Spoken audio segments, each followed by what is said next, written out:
through commercial agriculture, industrialization, expanding and broadening services, digital transformation and market access. It was the 8th that was delivered by the minister, who now becomes the longest serving finance minister in the country's history. On the spot tonight, we will be dissecting and excavating some of the issues that were in the budget and how the minister spoke about the aspects of accountability in light of the previous year, which is the financial year that is ending. But most importantly, what the highlights of how government is going to strategize and plan for the nation in the coming financial year, which begins in earnest on the 1st of July. This is On the Spot. I'm Chris Higenyi.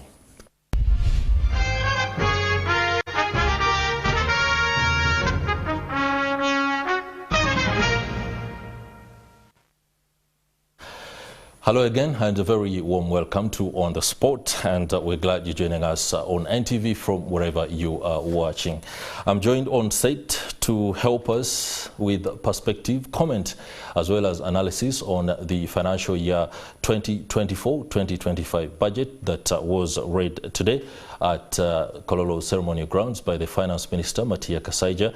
And on my immediate left, I have Jane Nalunga. She is the Executive Director of the Southern and Eastern Africa Trade and Information and Negotiations Institute, or CIATINI. You're most welcome to the program. Thank you so much, Chris, and good evening, our viewers.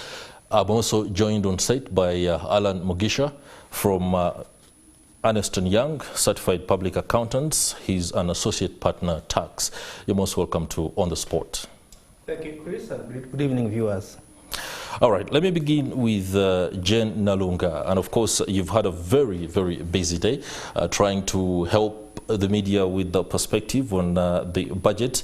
And I must be, I would be remiss if I do not congratulate you on a good job that you've done throughout the day, and of course for your perspective. But looking at the budget and the theme, which of course to many is quite huge, full monetization of Uganda's economy through commercial agriculture, industrialization, expanding and broadening services, digital transformation and market access. To a mind out there that is struggling to understand and deal with the challenges of the economy, the very first challenge they will get is a theme that seems to be too broad and kind of brings into question the how and the why of it all. Do you mind taking us through, first and foremost, your view in light of the budget and how it was delivered? Okay. Maybe we can, good evening once again, our viewers.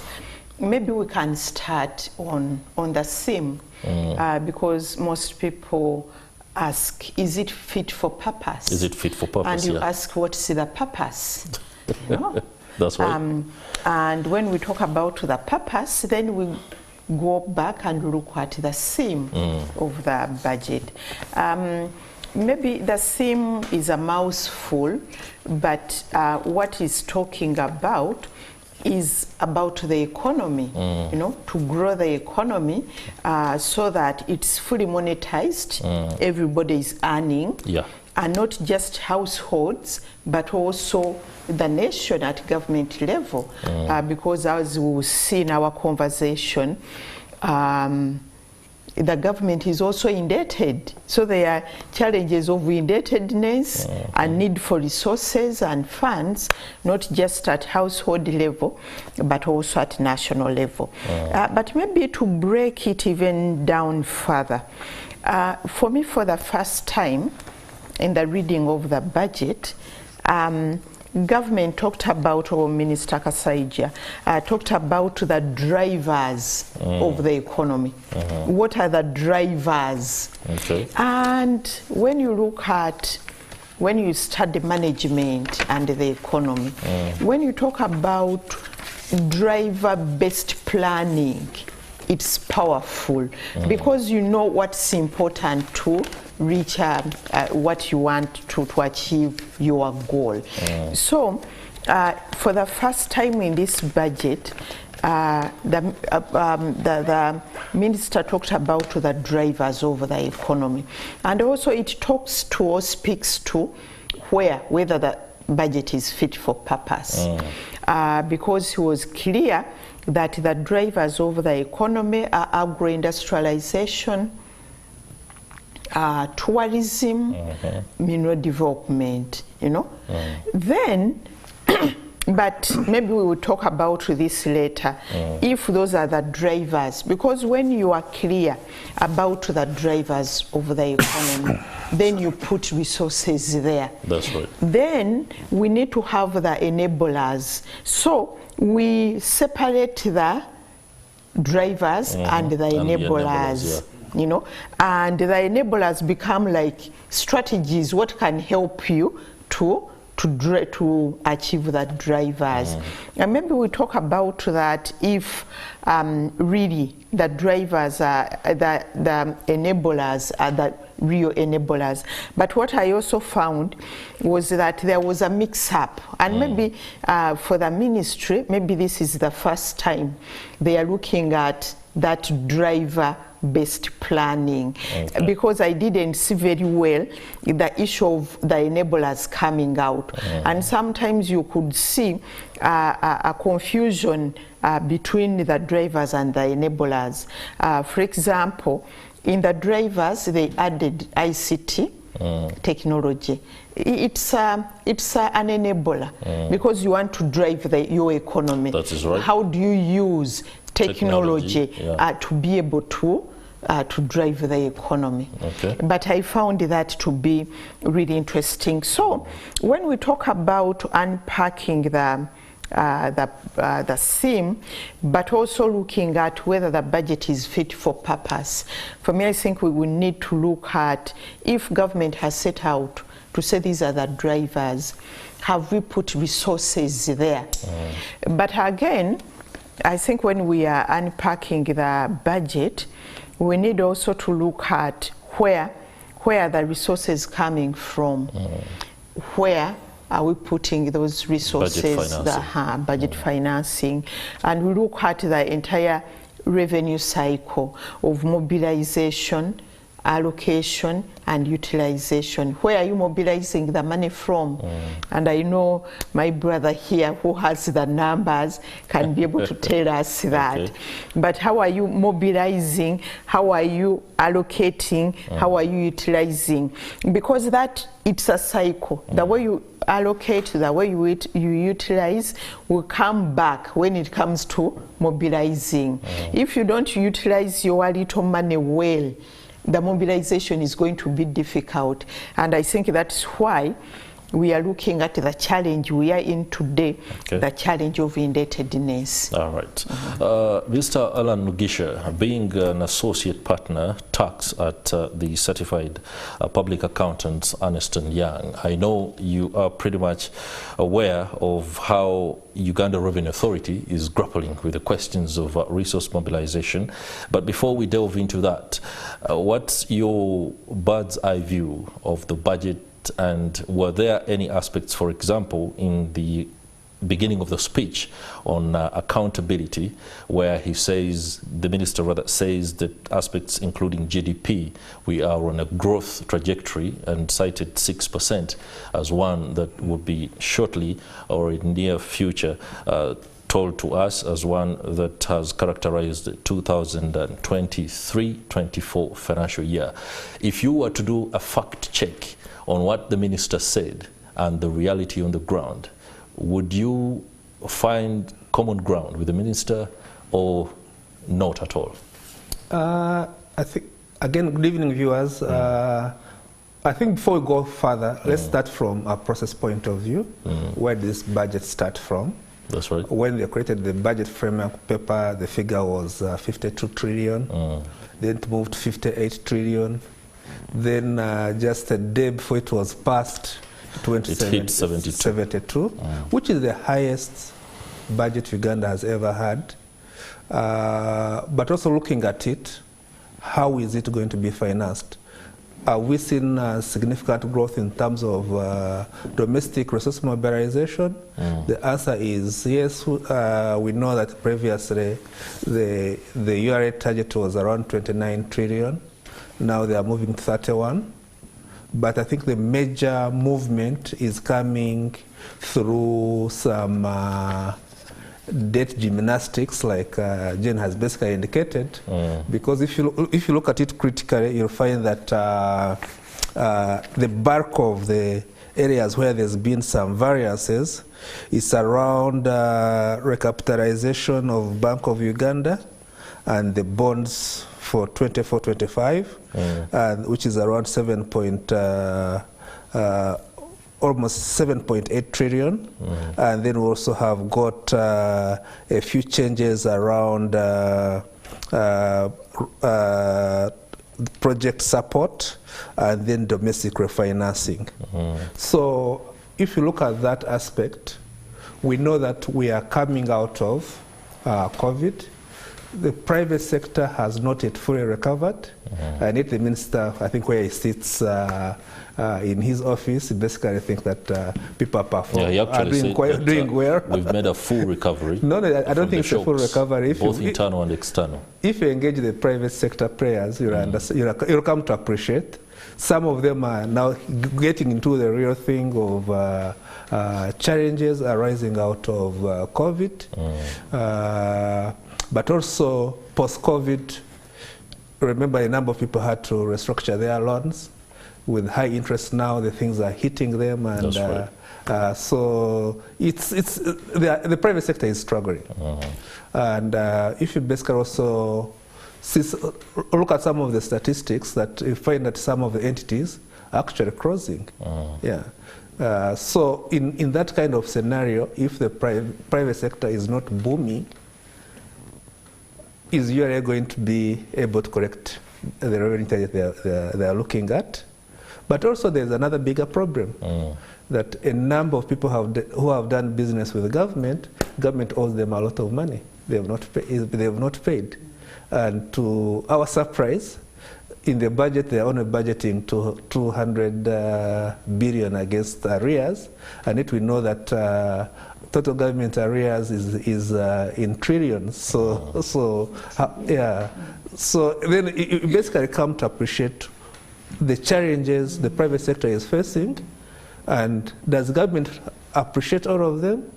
I think the answer is where the minister says he should have actually delved into it, and we embark on a Marshall Plan to save the private sector.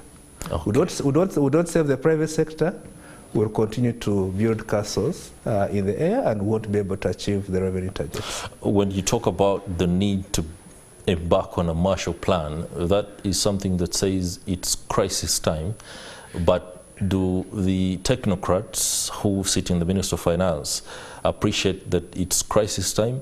If there were sentiment measures that you were able to put your fingers on, would you, for example, say this kind of thinking at any one moment in time permeates the corridors of power, that a crisis is seen for exactly what it is, and then action or interventions are designed to ensure that it is halted?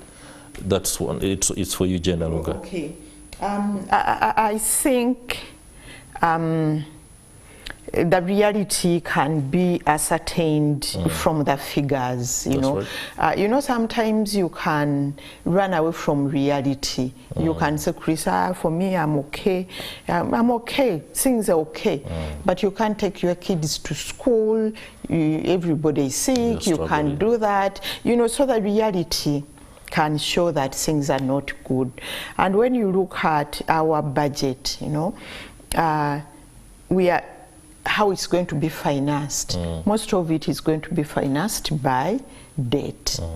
And government is going ahead even to mobilize resources domestically, which has its own challenges, even if it's crowding out the private sector, but also the interest rate is going to be high.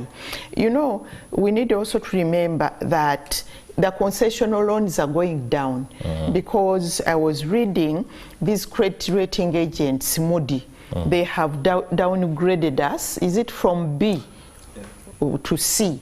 And that means that when your credit rating is low, it will be difficult to get concessional loans. So you find that our situation when it comes even to accessing concessional loans is becoming difficult. So we look at the fact that most of our budget is going to be financed. Not most of it, but a huge chunk. A huge chunk of 45%. Some is going to be financed by debt. Then you look at the fact that Uganda, we are still exporting raw materials basically. You know, that's why we are running a very huge trade deficit, because we're exporting raw coffee, maybe gold, then some fish, that's what we're exporting mainly. But maybe within the region, that's where we export some value-added products like Congo, some plastics and all that, you know.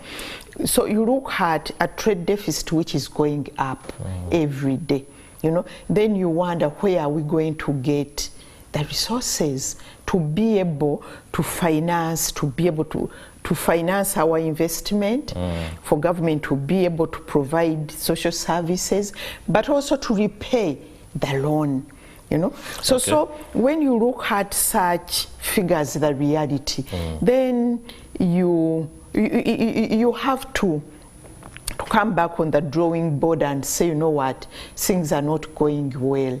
And I think that realization should come sooner than later. And maybe that's when we can be able to cut some expenditures.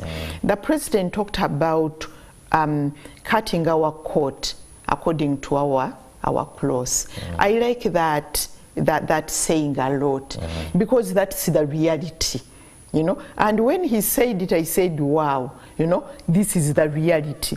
Because you see, Chris. How sure are you it's not the president's rhetoric? I don't know, but at least even if it's a rhetoric, the moment you say it, yes, you have said it, a signal that let us cut our court according to our clause. And people who don't know that saying, it's, you know, it's about a court, the French courts.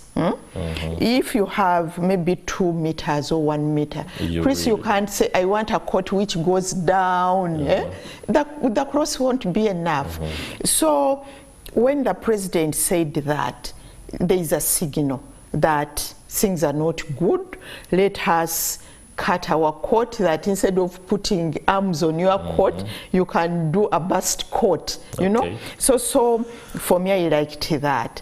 And I think it points to a certain reality on the ground, that things, maybe I'm being pessimistic, but I think it was something which we can clutch on and say, the president said we need to cut our court.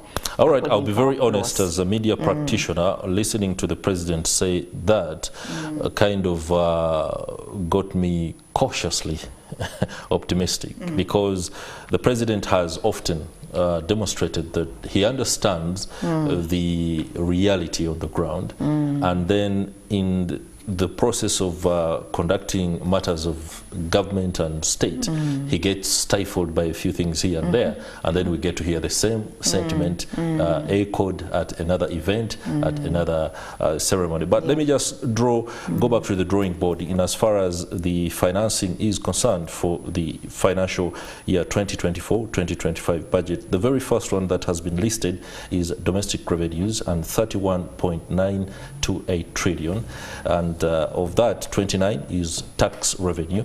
We've seen Uganda Revenue Authority drawing up a bit of attention and some dust in the processes of trying to ensure that it widens its ability to collect revenue. But then the tools and the modus operandi has come under a little bit of fire. That says that URA's ability to collect taxes is not as pronounced as it may be if it's facing trouble in the use of some of the tools, especially AFRIS.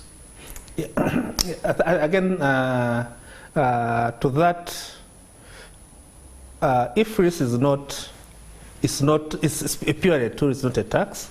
But the way it was interpreted by a number of the traders in Chikubo, I think that's where it started from, you could basically see a few other undertones beyond IFRIS. Beyond IFRIS, yeah. Beyond IFRIS. And I think that's, it goes back to tell us that things are not good down there. Do you know what these undertones are? The undertones was around competition, it's around the way government is spending the money, and it was about service delivery.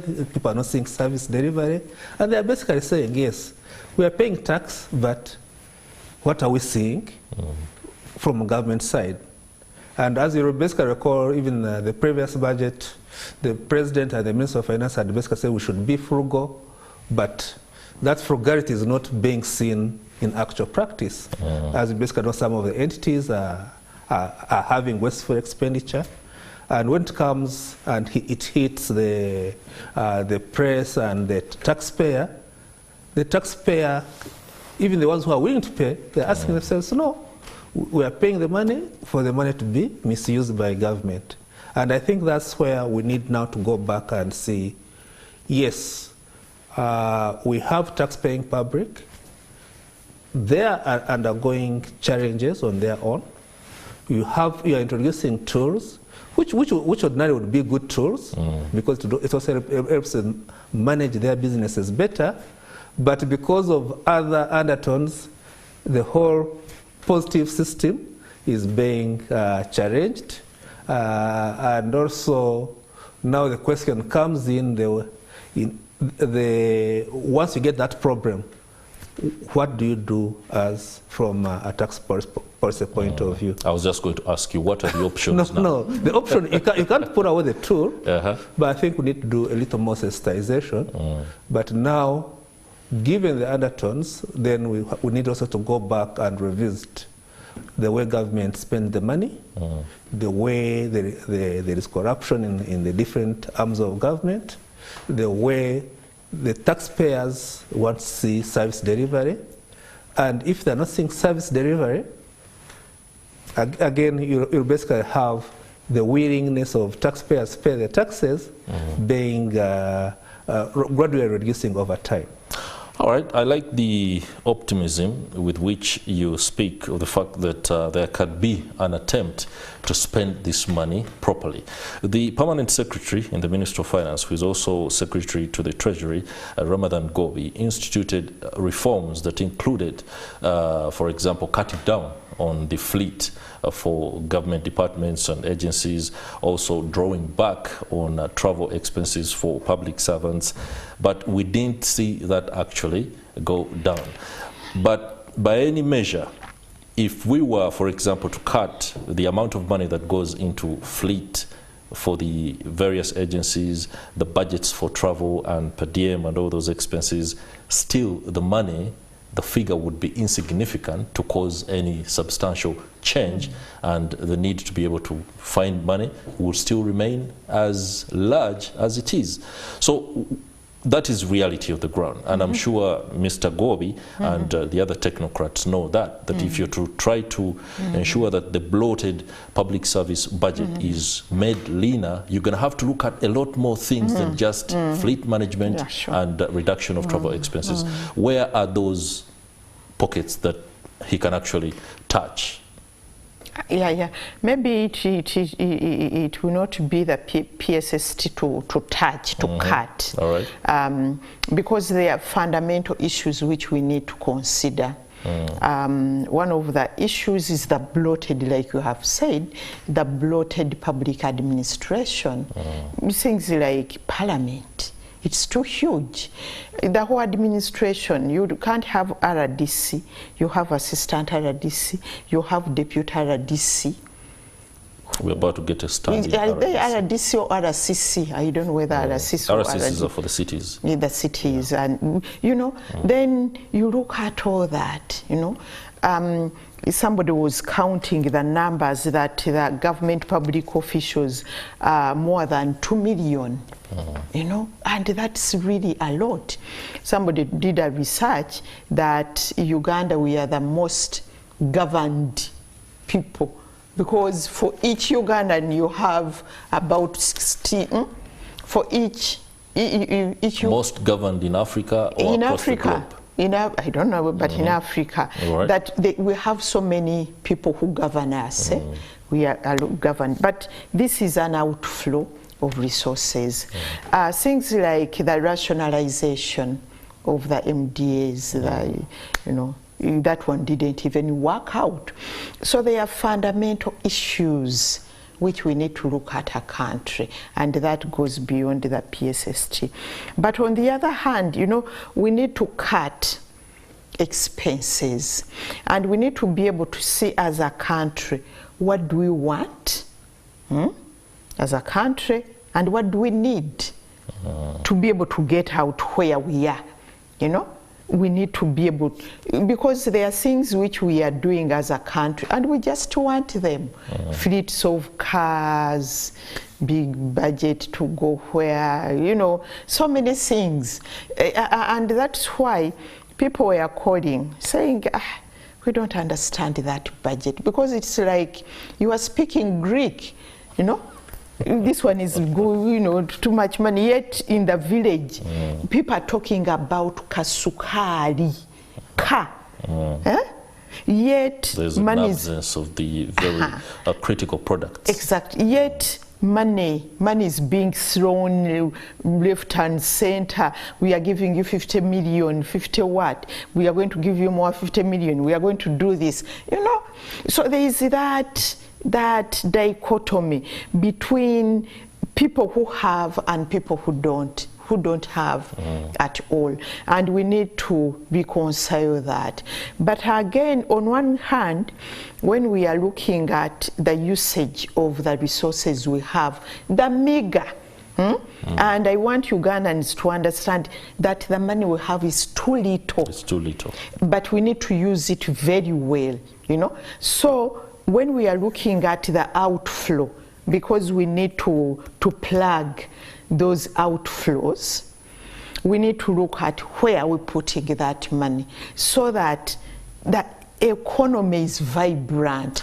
Because you see, Alan, when you talk about what's happening in Chikuba and the business people, there are issues of tax and what, but the whole issue is that business is not moving.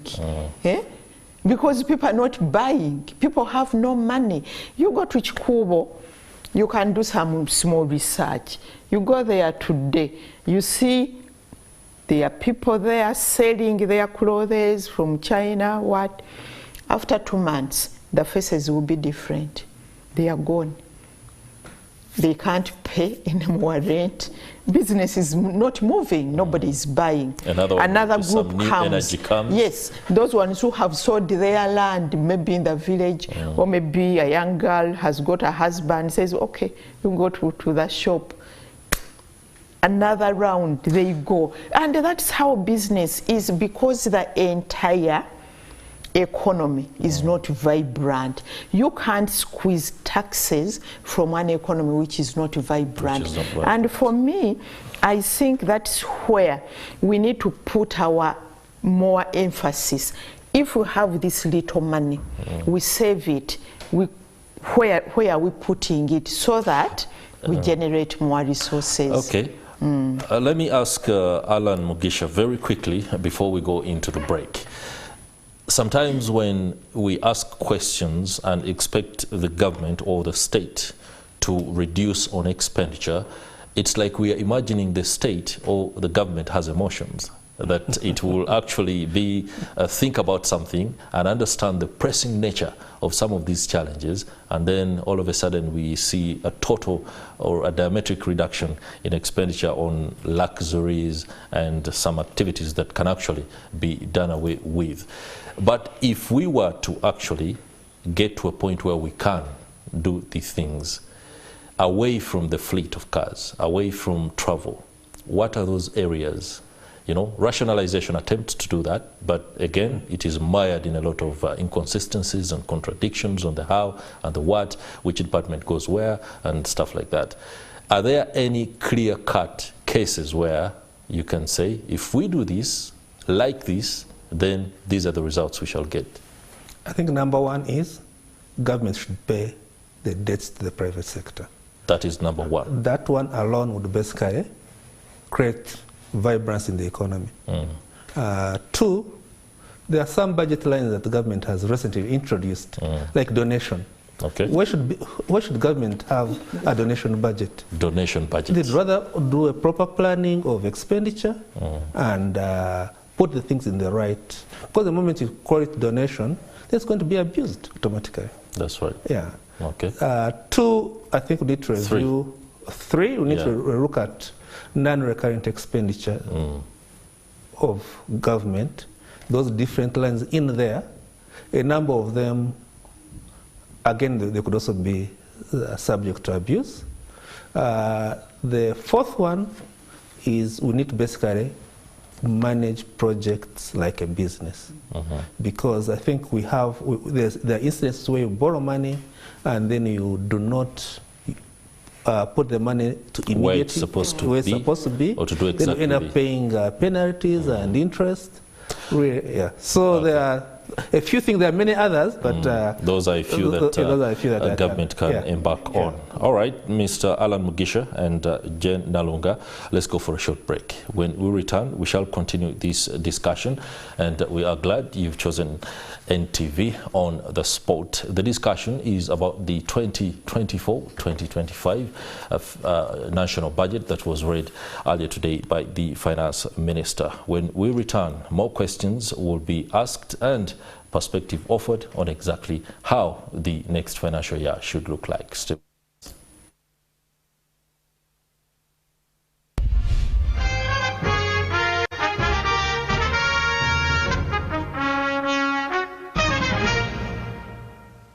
Welcome back. I'm glad you're still with us here on The Spot. The discussion is about the national budget that was read earlier today by the Finance Minister on behalf of the President at Kololo Ceremonial Grounds that was constituted into a sitting of Parliament as mandated by the Constitution. The reading of the budget has, of course, been received across the country, ranging from a little bit of coldness for some, but there are those who are appreciating the fact that some aspects are being attended to. Before we returned on air, a discussion behind the scenes centered on planning for the economy. Who is planning for the economy, and what is the foundational sentiment of their planning process? And for example, this is the context to it. If Chris Higenyi were a planner, does he have the ability to plan for an area that is not his like it is his own? I don't know whether that should be able to make sense the way I want it to make sense, but let me ask Jane Nalunga, the Executive Director at Siatini, of course Siatini being the Southern and Eastern Africa Trade, Information and Negotiations Institute. We have planners who are competent, no doubt. Many of them have gone through schools of economics and graduated magna cum laude, and we cannot at any one point in time question their ability to go pressing the buttons of economics here and there. But you spoke about the fact that planning is a big problem. Maybe for those that were not behind the scenes before we returned on air, what exactly do you mean when you say the planning process is skewed? Okay. You know, sometimes it goes to what Alan talked about, even when you look at this budget, the way the budget process, the way it was done, you know, 52, 58, 72, you know, within There's just a short time, uncoordinated, you know, and it raises a number of questions, what's happening.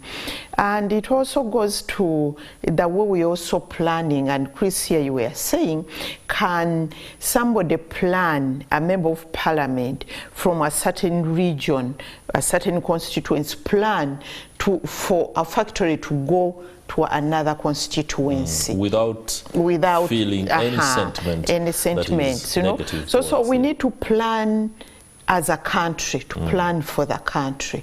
And I remember one time government used to plan to be able to say that hospital will go to Chiriandongo, the other one will go there, the other one will go there. And they do it. The schools, that one goes that, you know, and that's how it used to be, and I hope it will go, we can be able to do that. So we need to plan. We are talking about here the production. People producing, they produce maize, bumper harvests. They produce cassava. By the way, we have a bumper harvest of cassava from the north and also some parts of the east. A lot of cassava. And you see, when you go to the market, when they are putting that cassava, 1 bag of cassava, you have been there, you haven't, Chris? I have. You can, from 1 bag, you can get about 4 bags because it has a head which goes up there. Then you look at the farmer and you say, poor farmer, how much are they getting? But the whole issue is that we have not linked agriculture to processing, to trade. Because if you harvest your cassava and you don't sell it in 2 days, of course it begins to go bad. It has gone bad, and you are going to lose it out. So we need to do some, even if it's some minimal processing. And as Yatini, we have been asking government to provide common user facilities, like processing cassava, cutting it and making flour, very nice white flour. And that one will increase the shelf life, but also increase the value. Just a simple processing. But again, we need to think deeper about actual processing. There used to be a factory in Lila making starch. By the way, we import starch from China. We import starch, and yet cassava is there. It's rotting. We are saying there is a bumper harvest, there is no market, but we are importing starch. And starch, it can go into so many processes, pharmaceuticals, you know. So we need to think about how we can be able to grow the economy. And for me, I think that's where we are missing out, because the moment you want to add value, then you look at the franking measures. For example, if you say we want to add value to cassava, do ethanol, do starch, then you look at, we are importing starch. What are the taxes on starch? So that our factory can be competitive and you can be able to increase those taxes. Okay. Alan, I'm sure you do agree with the submission that Madam Nalunga does subscribe to right now. But market access has continuously become a problem for many farmers across the country. But also the call for value addition is one that we hear on literally a daily basis from the president and the ministers. Is it also down to the fact that the ministers or the president understand the things and the need, but the men below them are not planning sufficiently for these linkages to happen as effectively as they ought to? I think, again, it goes back to planning and being intentional about linking agriculture, value addition, and markets.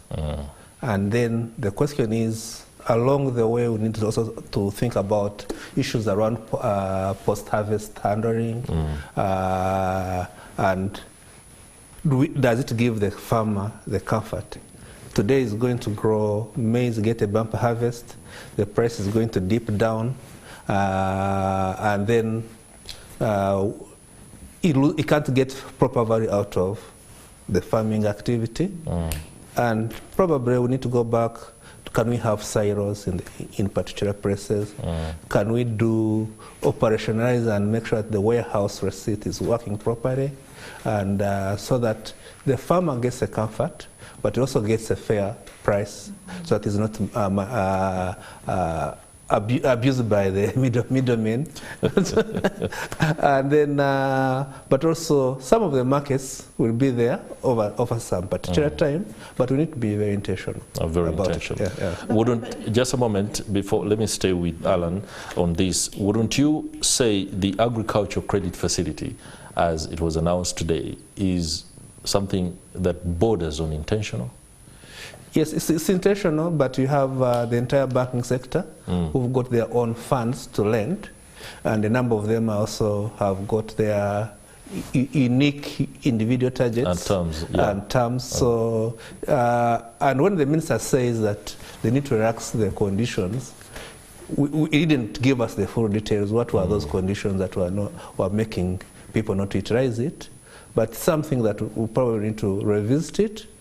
But again, like we basically said, that we need to have some banks which are specialized for agriculture sector. Probably that issue shouldn't be arising if we had a pure agricultural bank. Agricultural bank. Yeah. Okay. You had something that you needed to... Alan raised a very important issue when he talked about being intentional and on the issue of market access. Again, the issue he has raised about being intentional, we are not. We are talking about market access. We have this market, we have this continental free trade area, we have that market. Market access is different from market entry. It's like if I tell you, come in, come in. But then I say, if you are going to come in, you must be dressed in a bow tie, okay? Yeah. And the shoe must be from a certain place. The suit must be from, that's the market entry. I have said you come in. The access is there. Yeah, the access is there, but the entry. And that's why we need to be able to, first of all, find out what are the requirements of that market. Because trade is about a specific market and a specific product. A product which you are going to take to Safeway in London, in a supermarket, is not the same product you are going to take to Kenya, okay? Maybe across Busia. They will be different. Because the entry requirements are different. The standards are going to be different. And that's where we go wrong. We enumerate markets. We have the EU market. EU told us, bring everything but arms. This one, AGOA is there. This one is there. But what are the actual requirements? And then the whole issue of competitiveness, that you can be able to put your product on that market and stay there and compete, sustain it there. And that's where what Alan was saying comes in. We need to be more intentional. We need to plan better. That if we have a product, you start from the market. What are the market requirements? Chris, there are so many products which they have been bringing back. We even imposed on ourselves a safe ban to the EU market on our vegetables, on our pepper, you know, because EU said, we told you, don't bring your things when they are like A, B, C, D. We said, okay, we'll work on it. We took them back again, said, we are warning you the last time. Until we said, you know what, let us put our house in order. So markets are important, but we need to do some more planning. I hear a lot of value addition. You add value, for example, on, let us say, beans. Where are you going to sell them? Who needs them? So that's why we are saying, if we are our drivers, then we need to be able to see what are the enablers. You can't talk about monetizing the economy, industrialization, market access, the entire SIM, that mouthful. The enabler is the Ministry of Trade industry, because they are the people who are going to negotiate the markets. That's where UNBS is about standards. But then when you go to the enablers, you give them peanuts. How are you going to address those drivers?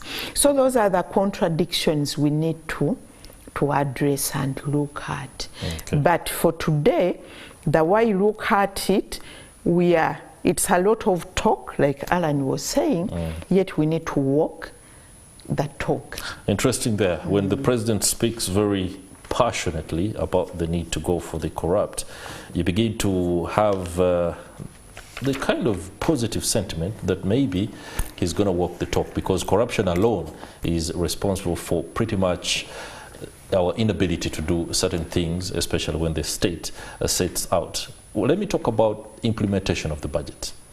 Alan Mugisha, there's a lot that has to be done in order to realize this full monetization of the economy, commercial agriculture, industrialization, expanding and broadening services, digital transformation, and market access. Do we have the capacity, right from the local governments and then the state agencies, to be able to roll this out? Or before we know it, hardly a month or two into the new financial year, we shall be looking out for mega supplementary budgets? I think there are two elements involved. One, the capacity, and then two, the policy framework. The policy framework from the onset, it looks good, but when it comes to the capacity of implementation, it also calls for discipline on one aspect, but it also calls for some of the issues, some of the risks that are outside the control of the minister that he did highlight in his speech. Issues of climate, issues of geopolitics, borders, high other risks involved. So now, for the budget to succeed, you need all things to move in the right direction. However, like we've seen the challenges with climate risks really becoming very real, and that one, if it hits us, it will throw away so many things will go out of balance, because we are majorly a rain-fed agricultural country. But also then when it goes to capacity, the capacity, I think there is capacity, but some element, because of corruption, you don't have the discipline, but also have budget indiscipline, which results into supplementary budgets, and which again defeats the whole purpose. All right, I asked about implementation and capacity because I needed to filter into corruption, because at the end of the day, the ability to implement certain aspects is stifled very much by the corruption vice. The president has, of course, shown a little bit of form, and many expected him today to add on to the energy that he introduced into the space of investigations, especially for the agencies, but somehow he was low on it and didn't offer us any new script to extend this episode of arrests of members of parliament or even officials in the Ministry of Finance. But going forward, do you see kind of a change in attitude, especially on the part of the officials responsible for rolling out and implementing this budget, to begin to toe the line and not to dip their hands and fingers into the national coffers? For me, I think, Chris, we need to look at the issue of corruption broadly, not just in Parliament. Maybe that's where the president wanted to start from. Okay. But corruption has become so pervasive that it's everywhere, everywhere, on the road, everywhere. I remember one time, I won't start, okay, I will leave that. But but it's pervasive. It is everywhere. Chintu chidogo everywhere. And I think it has become a cancer, a disease, you know, which we need to address. For me, I think when the president, what he's doing with the parliamentarians, that's just a small part of it, because everywhere, all of us, there is nobody who is clean, by the way. There is a lot of corruption, but also it's the attitude. It has become a culture, you know, that it's almost like it's normal. You know, you are looking up for a job, somebody might think if you give Chintu Chidogo, you get that job. So it's everywhere.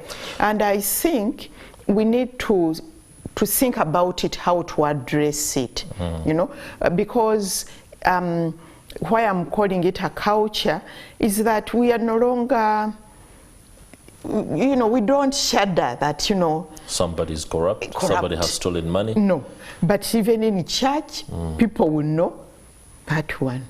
He's in the newspapers, but he will sit in front there, and he will be, even they say, and he will give to church, and everybody will clap.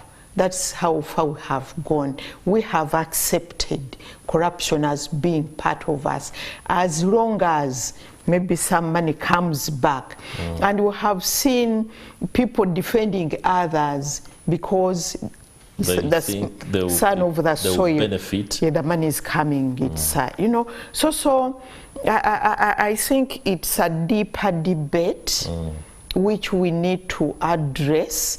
There must be a starting point. And usually when we look at the president and the actors within the state, we look at them as people who have the power and the ability to be the first actors on this.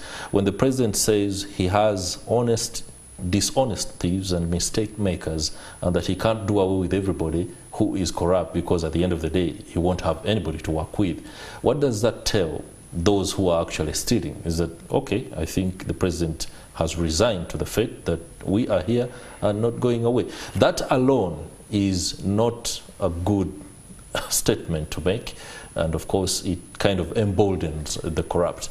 But there must be a starting point. Alan Mugisha, where can we start? Is it the political leaders? Is it the street child in Kampala? There must be a starting point. Like people always say that the fish rose from the head. I think, again, the political leadership at the highest level, we need to start from there. Like if the president has given the right tone, but probably also if you come to appreciate on the allegations that were before him, probably has a little more information which we may not be privy to. But corruption, I think, if it's too much, it can bring down a government. Would you love the president to avail the entire list that the intelligence has provided to him at once, so that we do not have a case of somebody knowing that they are being looked for by the CID and the possibility of fleeing the country? We do not know the numbers involved, and we do not know how many people are under investigation, so it becomes quite difficult.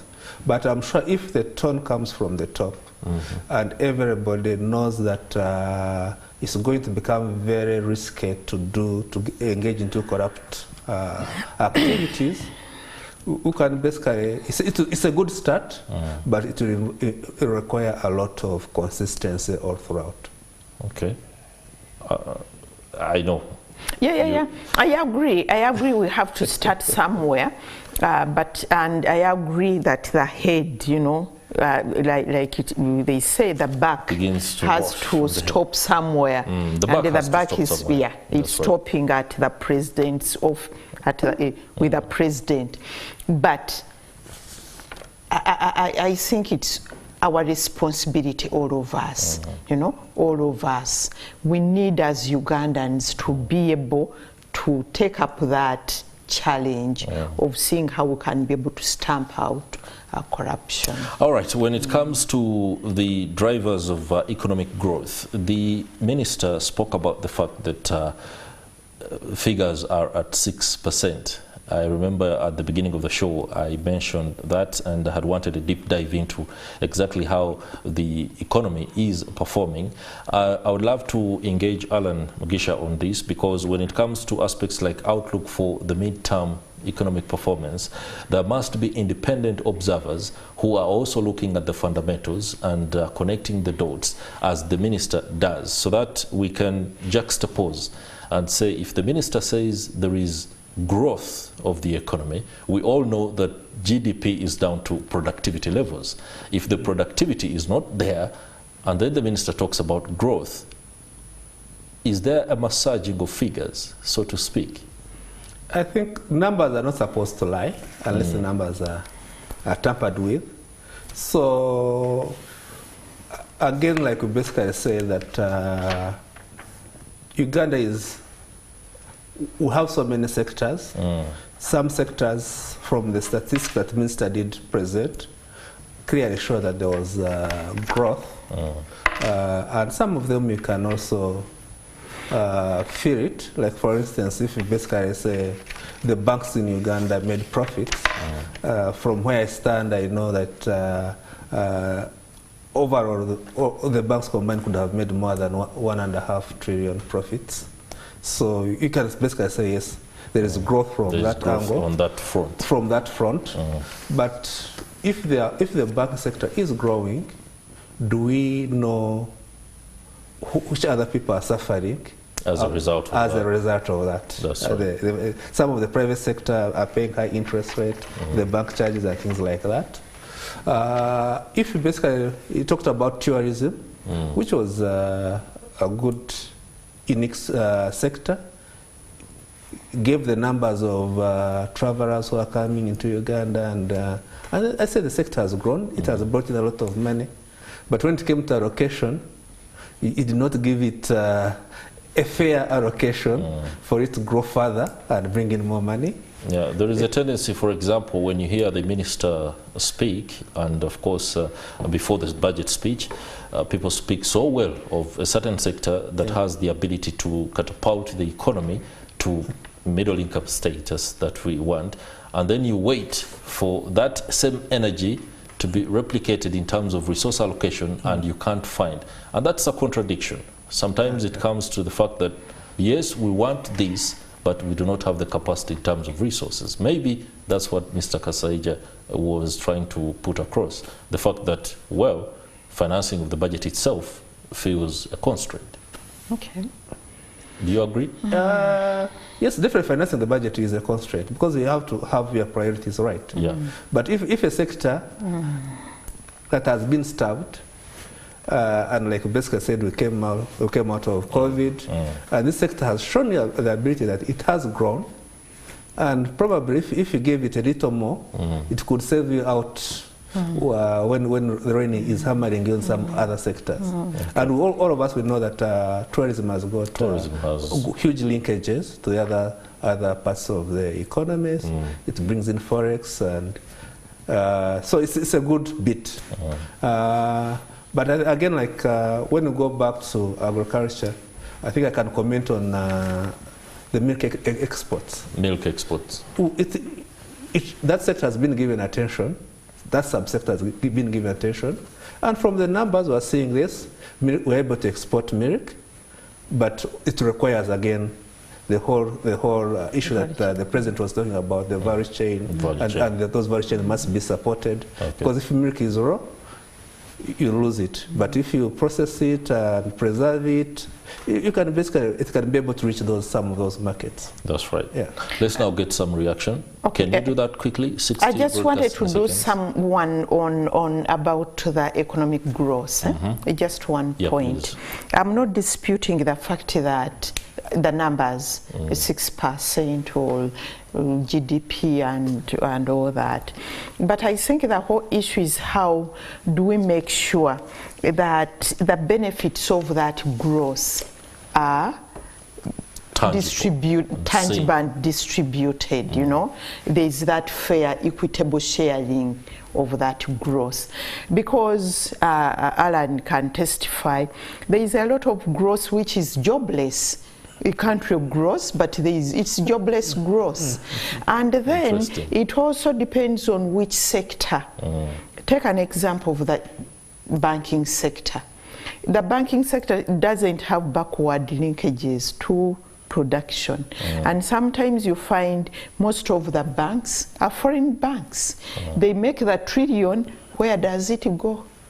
That trillion, the profit, is it put back in the economy? No.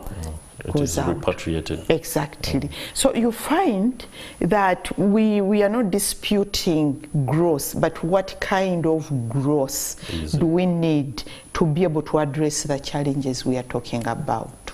Wow, that's an interesting one. Let's now hear from the public, because I know sentiment out there is varied. Many of you who watched the minister deliver the the budget, of course, do have something to share.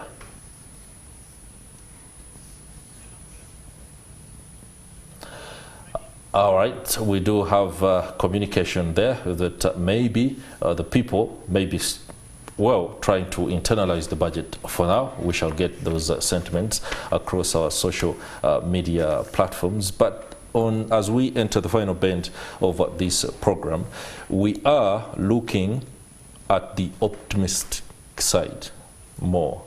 I have always wanted not to add to the book of Lamentations, but many times you are forced to be able to add a chapter or a paragraph. But looking at the outlook when it comes to mid-term growth and economic performance going forward, I know there are a lot of pockets that present potential for growth. You spoke about the tourism sector. Commercial agriculture is happening at grand scale in some parts of the country. In northern Uganda, you talked about sunflower during the break. But it isn't commercial agriculture. It isn't commercial. That's agriculture. Because when it's just large scale. Yeah, but you need to link it up with value addition and markets. Because the moment you leave agriculture on its own, you know, and you grow more, the more you grow, what products are they called? The more that you grow, the price goes down. There is a bump harvest, it goes down. The pineapples are too many, you buy 10 of them on the street without value addition. So we need to link agriculture, value addition, and viable markets. All right, in a bit of a transition, you have some submission to make there?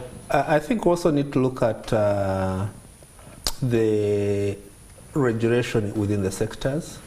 Again, we've seen some areas which are regulated, they tend to come out with better results. We've seen the coffee sector as a sector, it has got internal regulation, and the farmers are required to abide by some of the rules. And as a result, we've seen some growth. I think the milk sector was also another one where we whatever. But again, the tea, we could basically go to different sectors, but what's the extent of regulation that we have as a country? If we don't have regulation, we don't have standards, then we are going to struggle. It's going to be a bit of a trouble there. Let's talk. And I think on that issue, Alan has raised another very, very important issue.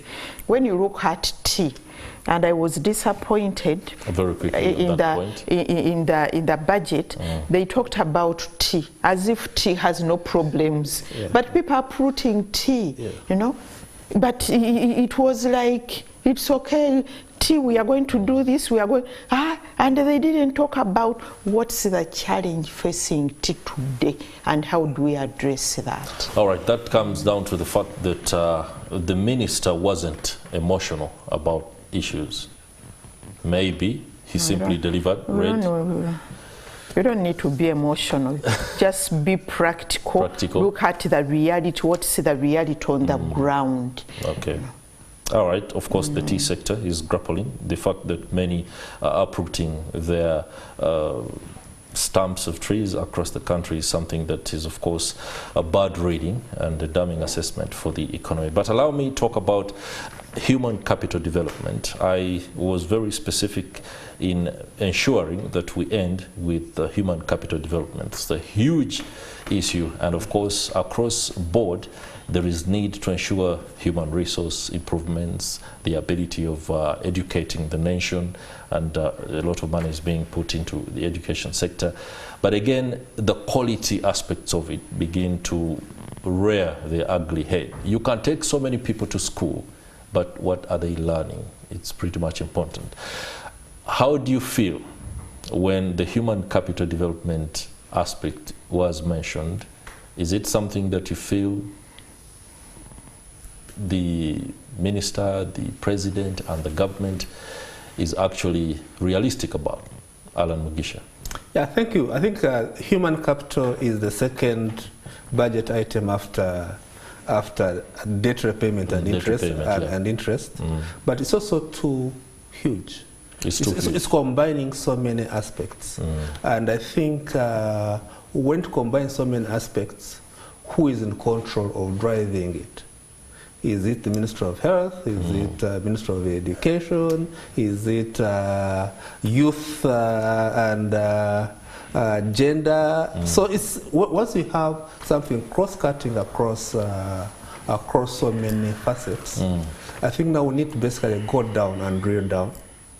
If we are doing this, where do we start from, and how do we link the different aspects of human capital? Okay.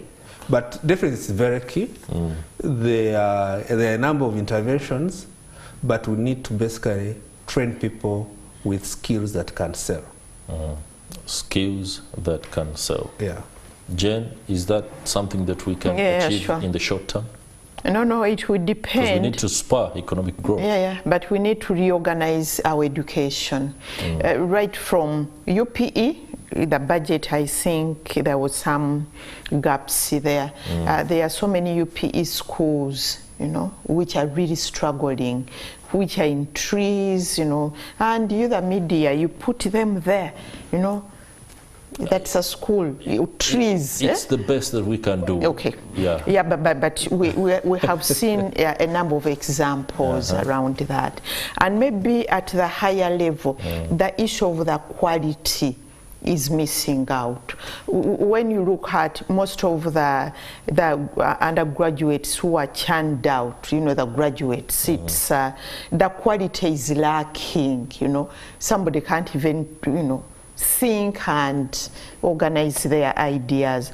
So we need to also looking at the quality of the output. That's you know, right. Because our children have to be competitive, not just at national level, but also at international level. And for me, I think that's really missing out. Another issue which I think we need to address also when it comes to education, because again, the context is like we have some limited resources and we need to use those resources optimally.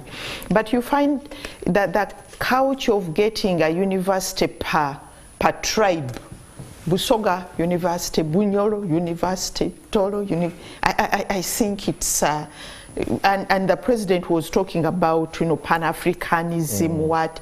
I think we need to rethink that. Okay. You know, you're afraid if universities prop up too much? They are propping up too much. We might get a University of Abavandimwe. You know, so let us look at quality. But Busoga University, what university? You know, we are almost going to get universities for clans. Isn't that attendant to the population that is seeking education? You know, we can plan better. We can really plan better for that. I think it's also about politics, because you want to get politics votes from each region. If you've given one region a university, then the other the other one will also clamor for it. And in interest of political survival and whatever, you basically say, fine, accommodate them. So it's something I guess we could basically have focused much better Yes. and have some high-level specialization of some universities. Like the way Mbarara University started of science and technology. Yeah, it could serve the western region, then have another one probably in the central and then northern. That would have been worked better. But now, if each tribe requires a university, Yeah, for example, the issue of specialization. You find, for example, the University of London was modeled around, Makerere University was modeled around University of London. Yeah. They have a Y college. It's a college, but it's almost like a university in Kent. On agriculture, specifically on agriculture. So we can be able to specialize. And when we specialize, instead of saying Busoga University, let it be a specialized university. Maybe on agriculture, maybe animal husbandry, anything. But let us specialize and skill, real skills for our students, our in your children. interface with the stakeholders in the education sector, what is the sentiment like? Do they agree or? No, the sentiment is political. They want it. You gave it to Soga, why not Bunyoro? You gave it to so and so, why not them? And if you don't, the elections are coming. We'll show you. So it's that politicking, and for me, I think the president should go, and he's the one who has to give that the go ahead, really. But we need to move beyond that. If we are talking about that level of regional integration, Pan-Africanism, then we can go beyond those tribal sentiments. All right. There was something about the pathogen economy as being one that is being touted that could be able to also catapult us into the economic bracket that is middle income. The pathogen economy, I know the sciences and the fact that we are able to come up with vaccines and medicines is not a bad development per se. Of course, put away the fact that the politics of the World Health Organization and the anti-vaxxer Dr. Wahome has been all over. Alan, how do you see this playing out? As a country, Uganda has been at the forefront of tackling some of the most gross pandemics that we've seen, including Ebola and Marburg. And any intervention that is aimed at putting us as a go-to or a benchmark nation in as far as pharmaceutical development and vaccine making is concerned is a good one, not so? In principle, it's good, but do we have a competitive advantage? In that particular pathogen economy. Yeah, so it's something that, yes, we are doing as a country. We are supporting the researchers in the different areas. But where I stand is that probably we do not have the competitive advantage. Yeah. And some of the money could basically be sunk close to government. I agree. You agree with that? I agree. That we are missing priorities there. Yeah, I know. You know, because the whole issue, we have worked on vaccines. The whole issue came up, you know, COVID, you know, the way people called it even COVID vaccine apartheid. The way that developed countries, you know, got even first dose, second dose, boosters, what, they couldn't give us the vaccine. And there was a move, you know, a movement that we need to produce our own. But when you look at the politics, the economics of producing it, as a country, Uganda, is it cost effective really to produce our own vaccine? Even countries like South Africa, they form and feel, you know, they are linked to other companies. So the whole issue again of being intentional and planning, is this really what we want to do? If we are to do it, can we do it as a region? Can it be regional? And maybe COMESA and East Africa, you know? So we need to think, being intentional and being able to make well-informed decisions. All right. Increasing effectiveness of wealth creation initiatives. This has been propped as the magic bullet that will transform households across the country, and the president has actually urged every particular household to be able to produce a product or a service. The call is understandably good, but you do not have to go out to ensure that everyone is producing a certain product or service. At the end of the day, the levels of incompetence and product quality will be ones that will be laughable. But what's your take on the progress of the parish development model? Of course, being rolled out, it's now it's going to be allocated 2.4 trillion that has been provided. The money is transferred directly to beneficiaries in 10,585 parishes across the country. Is this a game changer in Uganda's economic trajectory?